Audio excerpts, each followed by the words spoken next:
Banyak orang yang mengatakan bahwa sekolah di pendidikan tinggi hanya untuk bisa diakses oleh orang-orang kaya. Juga banyak orang yang mengasumsikan bahwa pendidikan tinggi tidak bisa diakses oleh kalangan orang-orang miskin. Namun tamu kali ini yang akan hadir di Inspirasi Akar Rumput membuktikan sebaliknya. Seorang perempuan dari kota Nganjuk, Provinsi Jawa Timur, membuktikan kepada kita semua dengan kisah inspiratifnya. Dia bisa bersekolah di pendidikan tinggi, lulus S1, bahkan S2, dengan membanting tulang, bekerja keras, peras keringat, dengan berjualan cilok. Mbak Alfi, selamat datang. Selamat datang. Apa kabar? Alhamdulillah baik. Baik, Mbak Alfi. Ada satu kisah yang sangat menarik yang perlu dibagikan kepada kita semua terkait dengan Anda. Anda lahir dari keluarga dalam tanda kutip miskin, tetapi Anda bisa mengenyam pendidikan tinggi S1 bahkan sampai S2. Bagaimana sebenarnya latar belakang Anda? Sebenarnya kalau latar belakang keluarga itu nggak miskin sih Pak, karena memang dari ibu dan bapak saya itu hidup di desa, namun memiliki banyak sawah sebenarnya. Jadi kalau di desa saya itu memiliki sawah hampir 1 hektar itu udah orang kaya sebenarnya. Namun saya itu setelah sekolah SMA, setelah dari MAN, saya ingin mandiri. Saya mondok, kemudian saya ingin bersekolah. Tapi bagaimana caranya saya untuk tidak merepotkan orang tua saya? Nah, dari situ saya masuk pesantren, kemudian saya berinisiatif untuk berjualan dan kuliah.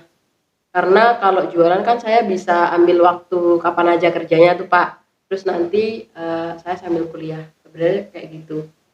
Jadi bukan latar belakang dari orang tua yang miskin sebenarnya. Bukan orang miskin banget, Iya. begitu ya. Tapi kenapa kalau memang latar belakang keluarga Anda bukan dari orang yang miskin, kenapa Anda harus berkuliah dengan bekerja sendiri? Karena lebih asik sih Pak ternyata. Satu, bisa mandiri, kemudian bisa mengatur waktu, pengalamannya banyak sekali. Jadi mendapatkan uang sendiri dari hasil keringat sendiri itu lebih enak Pak, menurut saya. Dan Anda sama sekali tidak mendapatkan subsidi sepeser pun dari kedua orang tua Anda? Awal-awalnya tidak. Semenjak semester 5 bapak saya itu sakit kena ginjal. Kemudian saya berpamitan bahwasanya Bapak, saya kuliah. Orang tua saya di situ menangis. Kemudian kakak saya datang ke Kebumen, main ke tempat mbah saya cerita kalau saya itu jualan cilok. Itu keluarga nangis semua. Bisa ya adik kita, saya itu dari keluarga besar, dari anak ke-8 dari 8 bersaudara, saya anak terakhir. Kakak-kakak saya itu heran, anak perempuan terakhir dia bisa bekerja keras seperti itu. Mereka menangis melihat perjuangan saya yang seperti ini. Dan Anda bisa membuktikan bahwa Anda bisa sukses tanpa bantuan orang tua, begitu ya? Dibantu setelah itu, tapi nggak sesering teman-teman yang lain. Kalau saya perlu banget baru minta. Gitu, Pak. Baik. Anda adalah mahasiswi pada saat itu, yang menyelesaikan kuliah dengan tepat waktu, kemudian prestasinya juga cukup bagus ya. Namun kumlot terus ya. Namun di sela-sela Anda harus menyelesaikan kewajiban Anda sebagai seorang mahasiswi, Anda masih dituntut untuk bekerja, dan itu pekerjaan itu cukup ekstrim, yaitu menjual cilok. Bagaimana Anda bisa mengatur pekerjaan Anda di satu sisi menjual cilok dengan tanggung jawab Anda di sisi lain sebagai seorang mahasiswa? Sebenarnya tanggung jawab saya itu nggak sebagai mahasiswa doang Pak, karena waktu itu saya juga pernah menjadi santri di rumah tahfidz waktu awal semester 1 sampai dengan semester 4-an kalau nggak salah. Terus saya pindah ke Pondok Salafiyah, Pondok Kitab. Jadi peran saya adalah satu sebagai mahasiswa, yang kedua sebagai santri, yang ketiga adalah sebagai pedagang. Di mana saya di situ harus dianjurkan atau diwajibkan ya lebih tepatnya, karena saya harus bisa mengatur waktu. Saya harus berjualan itu bikin ciloknya dari habis subuh waktu di pesantren Salafiyah. Kalau waktu di pesantren tahfidz itu habis ngaji setoran Isya itu saya bikin cilok. Terus paginya saya berangkat ke kampus jualan. Habis itu nanti zuhur itu saya udah selesai, kadang jam 11 jam 12 kan jualannya udah selesai tuh Iya. Pak, istirahat dulu, naik sepeda pada waktu itu. Terus kemudian saya bisa beli sepeda motor. Dari jualan cilok itu Anda Iya, bisa beli sepeda motor. sepeda motor. Baik, Alfi, dalam pandangan banyak orang, seorang mahasiswa itu adalah kelas elit ya. Ya, Jadi Pak. pendidikannya tinggi, berbeda dengan SD, SMP ataupun SMA. Sementara Anda dalam status sebagai mahasiswa yang elit itu, apakah Anda tidak malu menjual cilok, berjualan cilok itu? Sebenarnya malu. Gini, malunya kalau saya di rumah, saya itu siapa? Artinya bukan saya menyombongkan diri sebagai seorang priayi, bukan. Karena keluarga saya kebetulan agak terpandang karena punya ilmu ngaji. Jadi agak agamis gitu Pak. Orang tua saya juga orang tua sepuh, jadi biasa didatengin orang. Tapi kalau saya di tempat perantauan, saya ini bukan siapa-siapa. Nah, jadi saya harus menata mental untuk siap dengan keadaan. Saya harus belajar mandiri, tidak boleh menjadi pemalu, karena apa yang kita kerjakan kita nggak minta dengan orang lain, hasil kita sendiri, kita jualan sendiri. Dan saya itu tidak hanya jualan cilok saja Pak sebenarnya. Jualan apa lagi? Setelah lulus S1, saya masuk jualan es kopi kekinian. Yang saya jualannya itu di depan asrama, Bapak masih ingat? Iya. Itu selama hampir 1 tahun lebih karena pandemi jadi tutup. Itu saya punya partner 2. Partnernya juga mahasiswa, ada mahasiswa yang ada di asrama. Kemudian waktu semester 7 waktu S1 dulu itu saya juga punya partner jualan cilok. Waktu KKN saya juga punya partner. Kemudian setelah masuk S2 itu juga jualan ciloknya punya partner. Artinya bukan saya sombong udah punya uang kayak nyari partner, tidak. Karena teman-teman yang lain, adik-adik yang lain itu mungkin punya nasib seperti saya. Artinya dia pengen berusaha tapi dia bingung mau memulai bagaimana. Kalau saya kan orang yang udah terjun lama di kampus untuk berjualan cilok. Saya punya mental, kalau adik-adik saya itu belum punya mental, akhirnya saya tarik, ayo kita jualan bareng kayak gitu. Nah dari situ saya bisa ngasih fee, pendapatan buat mereka, tapi saya juga nggak nganggur. Artinya saya mengembangkan YouTube kayak Ya, gitu. jadi di tengah situasi yang serba sulit semacam itu, Anda harus belajar menjadi mahasiswa, kemudian di sisi lain Anda juga harus memenuhi kebutuhan diri sendiri. Iya. Anda masih bisa membantu orang lain. Iya, saya memikirkan adik-adik saya. Jadi waktu itu ada mahasiswa semester bawah, dia S1, saya udah S2, satu kamar di asrama. Kebetulan dia ya dari keluarga yang sederhana, dia pengen bekerja tapi malu dan lain-lain. Ayo saya angkat, ayo dek kita jualan ini. Kamu sebagai, kalau sekarang baristanya lah, nanti ukurannya segini, nanti kerjanya kamu jam segini. Jadi ada mahasiswa yang satu kamar itu, dia di jualan habis duhur, habis dia kuliah. Kalau yang pagi itu mahasiswa AS kalau nggak salah, dia jualannya pagi. Jadi pagi saya ikut bersih-bersih lapak, kemudian dia juga bantu-bantu, terus nanti setelah jam 8 dia mulai berjualan. Saya nanti nyari kesibukan sendiri biar mereka yang berjualan, karena saya memang niat membantu mereka walaupun saya dalam kondisi ibaratnya terendah, tapi saya tetap memikirkan Masih bisa saya. membantu teman-temannya. Baik teman-teman, menarik dari kisah inspiratif yang dibagikan oleh saudari Alfi ini, seorang perempuan muda yang jauh dari ujung Jawa Timur sana, dari kota Nganjuk. Namun sebelum kita membahas lebih jauh bagaimana perjalanan hidupnya yang penuh inspirasi, mari kita lihat sejenak tayangan berikut ini.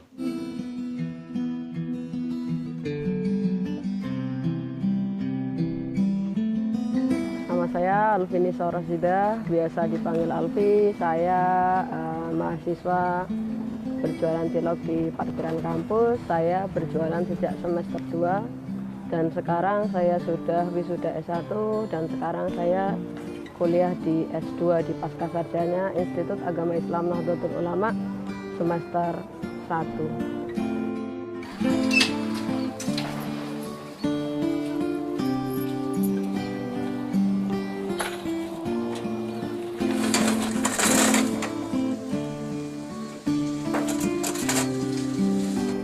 Saya berjualan cilok sejak semester 2 sampai sekarang dengan nama Cilok. Kemudian seiring berjalannya waktu ada beberapa masukan sehingga cilok saya beri nama brand Cilok Sakti.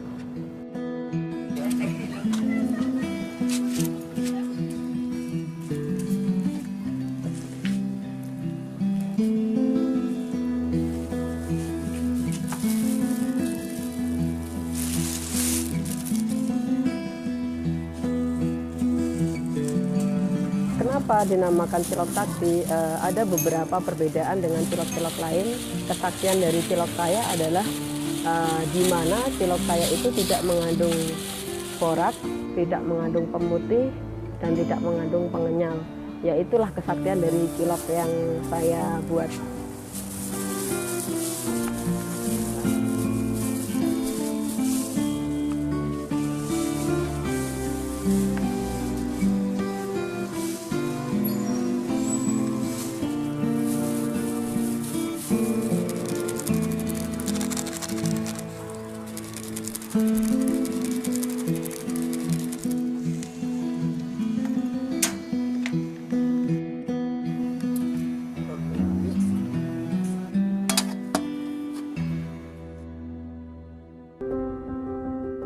Motivasi yang ada pada diri saya yaitu saya kuliah itu tidak pamitan orang tua karena orang tua saya tahunya saya di pesantren.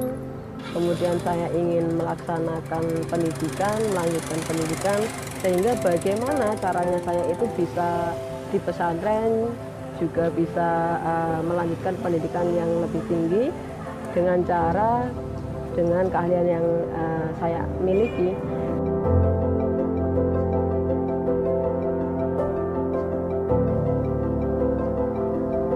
Pada semester 2 tercetuslah saya berjualan cilok karena saya mempunyai satu teman di pondok pesantren dan kebetulan juga satu kamar.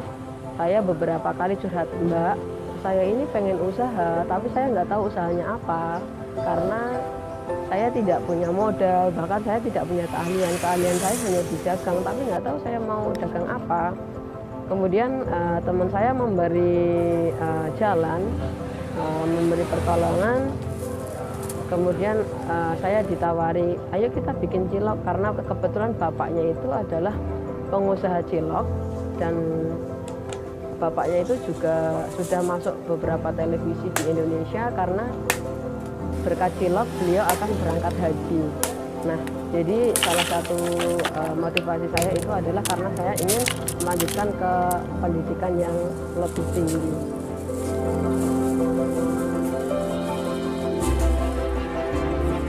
Yang menjadi inspirasi bagi saya itu adalah bapaknya teman saya sendiri, karena hanya dengan berdagang cilok bapak dari teman saya itu bisa membiayai anak-anaknya sekolah di pondok pesantren.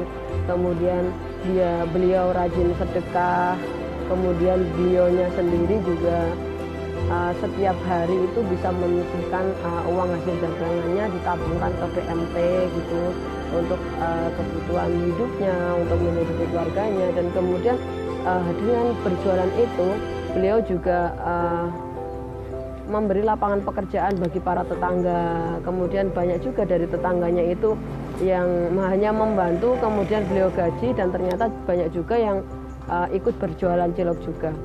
Nah, dengan hasil cilok tersebut beliau juga itu udah daftar haji. Sebentar lagi beliau berangkat, tapi tahunnya berapa saya lupa, sudah dikasih tahu. Jadi salah satu inspirasi saya adalah bapak teman saya sendiri. Beliau juga rajin ibadah kepada Tuhan, rajin sedekah. Beliau juga bisa menyisihkan uangnya, gajinya, atau bahkan keuntungannya untuk melaksanakan ibadah haji di Makkah.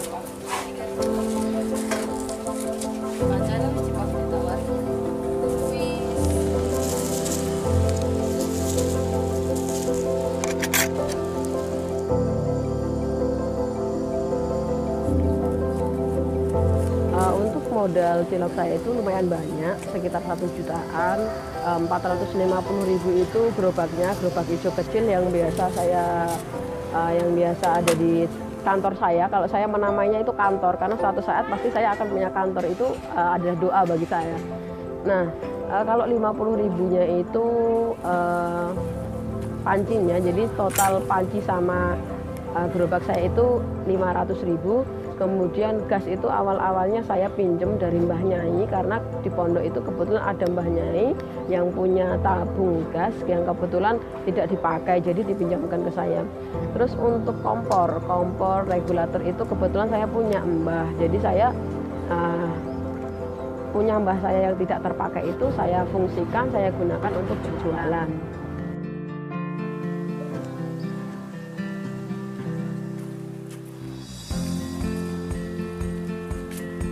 Mbak, tuku cilok. 30.000.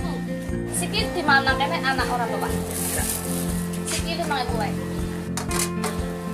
Engko sih diteraken apa dijeneng kok ya? Kok diteraken wae ya nang rusun nang.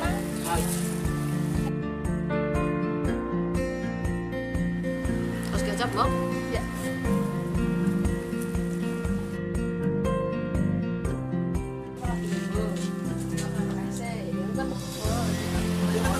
Kasih gimana jenggot? Kamu cilok kita sih ya? Arab baterainya nara. Pakai sama saya.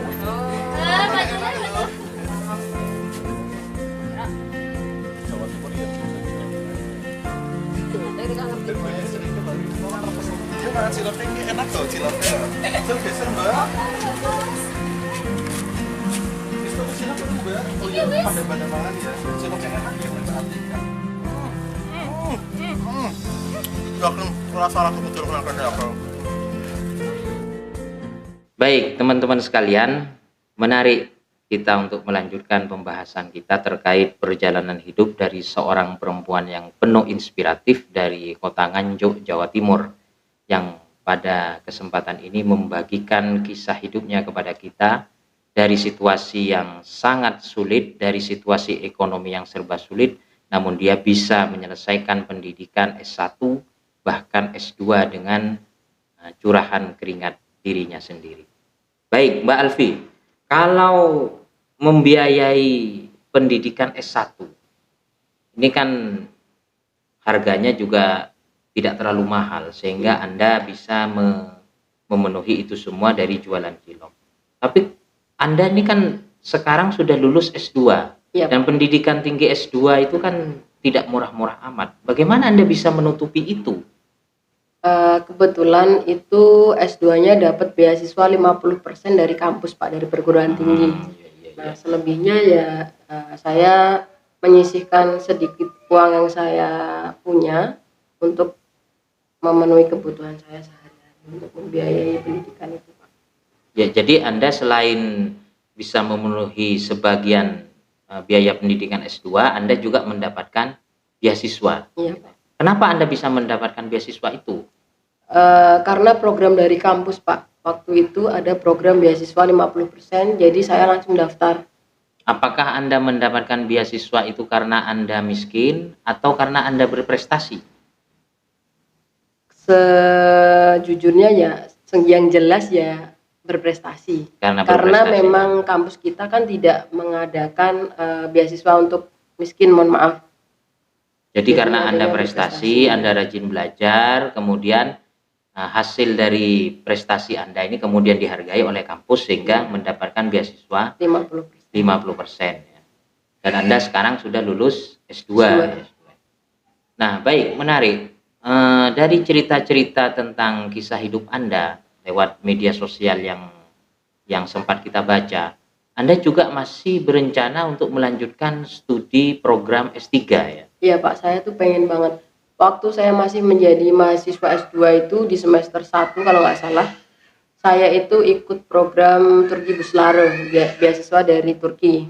Tapi saya gagal. Padahal saya tuh udah menerjemahkan ijazah saya ke dalam bahasa Inggris, tapi belum berhasil. Kemudian di semester 3-nya itu saya juga daftar lagi, tapi belum berhasil juga. Kenapa Anda berani bercita-cita untuk untuk kuliah sampai S3, sementara Anda di S1, S2 ini kan kesulitan untuk membiayai itu. Karena saya yakin setiap ada keinginan pasti ada jalan yang dikasih oleh Tuhan, Pak. Coba ulangi lagi kata-kata itu, gimana? Setiap ada keinginan pasti ada jalan dari Tuhan.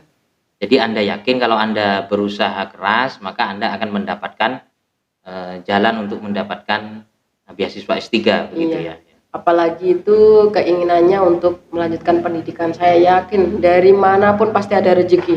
Tuhan pasti menyisihkan rezeki itu untuk saya jika saya benar-benar mau melanjutkan.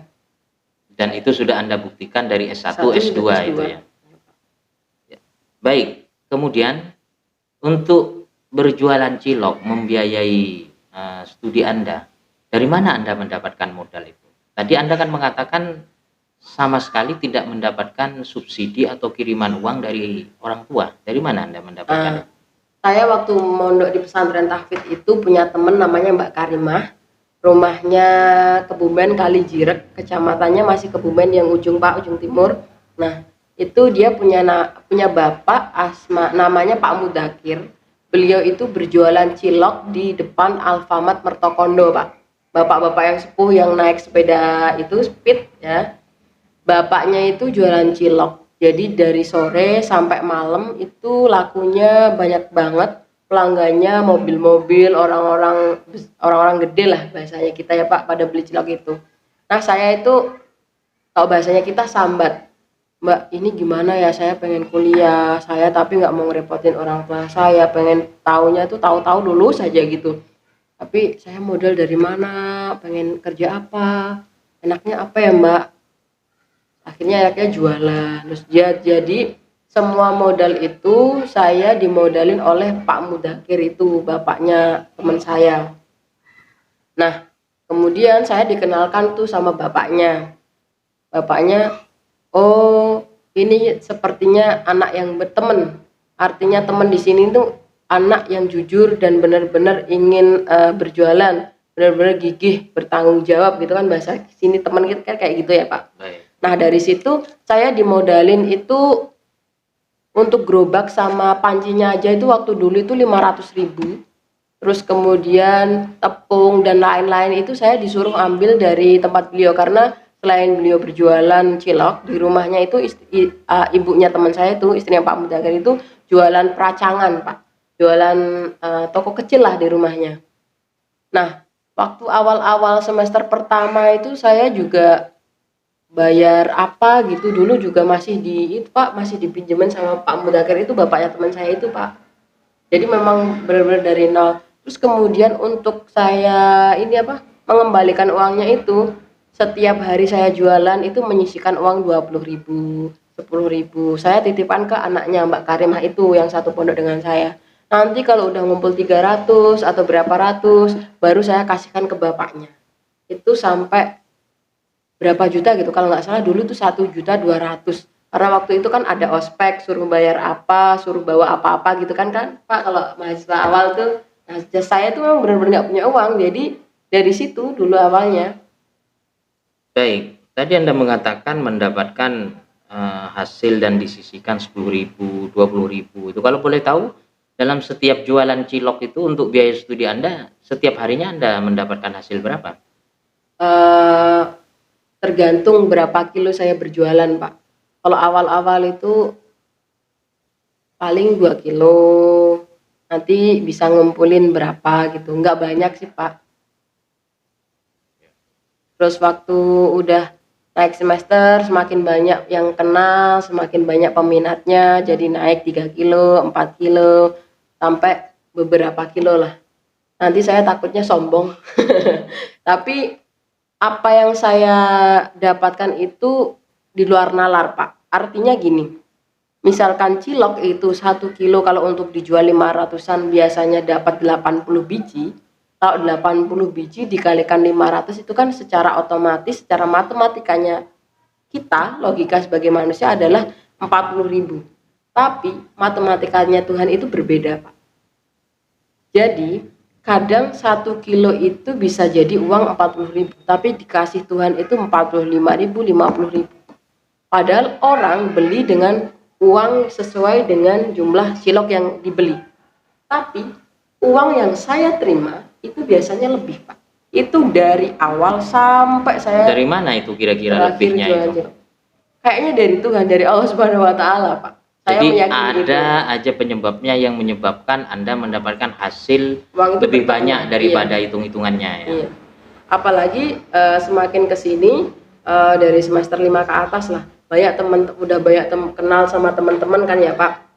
Saya tuh suka kasihan sama mahasiswa yang aktif di kampus, kadang kan dia belum makan, terus teman-teman yang dari luar main ke lapak saya, kamu udah makan belum? Udah sarapan belum? Udah mandi belum? Belum. Oke, madang cilok. Saya suka kayak gitu. Nggak usah Mbak Alfi, nggak usah. Tapi nggak apa-apa. Ini rezeki buat kamu hari ini. Saya seperti itu Pak. Kalau dikalkulasikan beberapa yang saya kasihkan itu misalkan satu bungkus. Kalau satu bungkusnya saya jual 5.000, itu saya kasihkan ke teman-teman yang datang di waktu itu. Tapi enggak saya hitung. Tapi uangnya itu bisa melebihi yang saya kasihkan ke teman-teman. Karena di waktu S1 itu kan saya jualan cilok kan sambil ada minumannya yang 1.000-an itu Pak, yang kemasan sasetan itu. Nggak saya sebutkan lah, soalnya nggak dapat ini sponsor. Ya, Ya, jadi Pak, ya. di tengah Anda mengalami situasi yang cukup sulit itu, Anda masih berbagi sama teman-teman, Iya Pak, masih memberikan ciloknya secara gratis. iya ke begitu ya? teman-teman.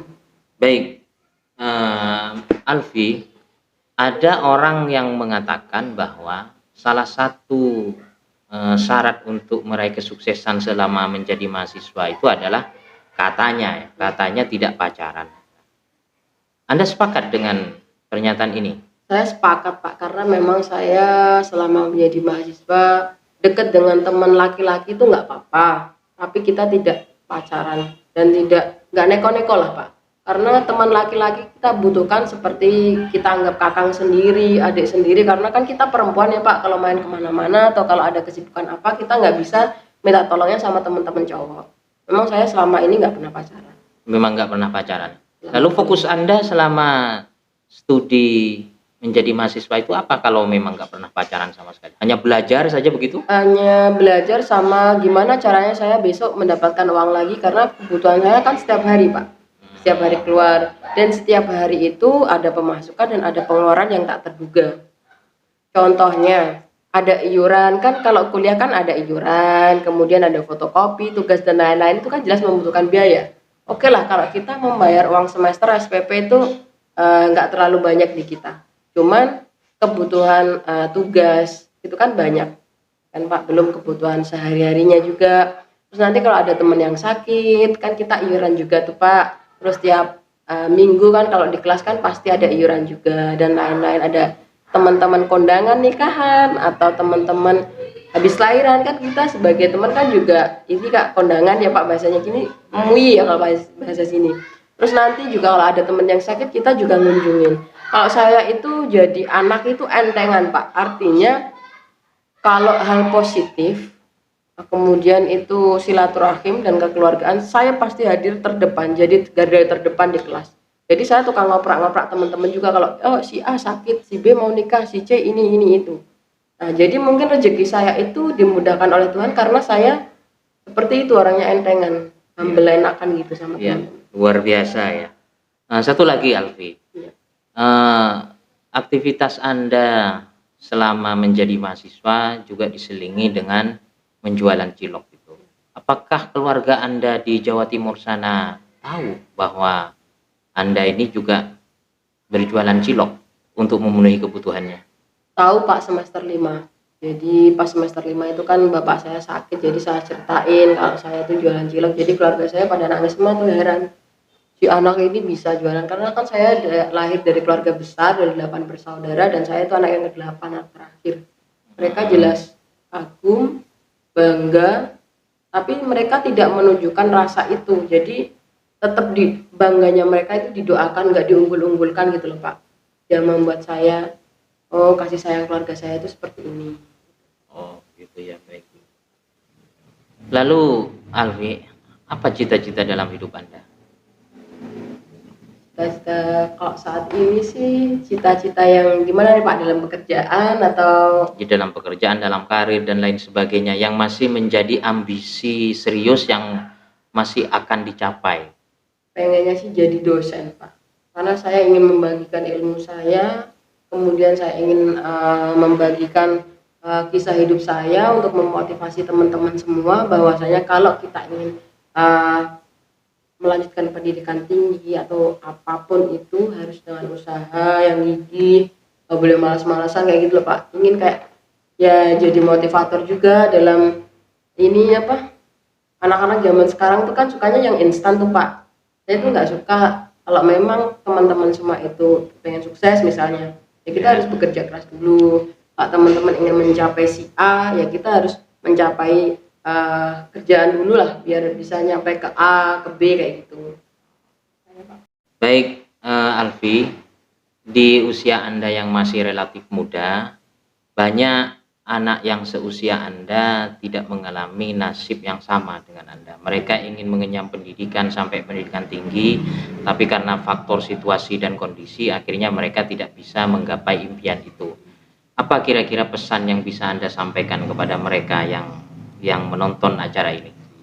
Bagi teman-teman yang ingin melanjutkan cita-cita atau pendidikan, pokoknya berusaha, bekerja keras, pasti nanti Tuhan akan memberikan jalan. Apalagi untuk pendidikan, apapun yang kita tuju pasti Tuhan akan memberikan jalan.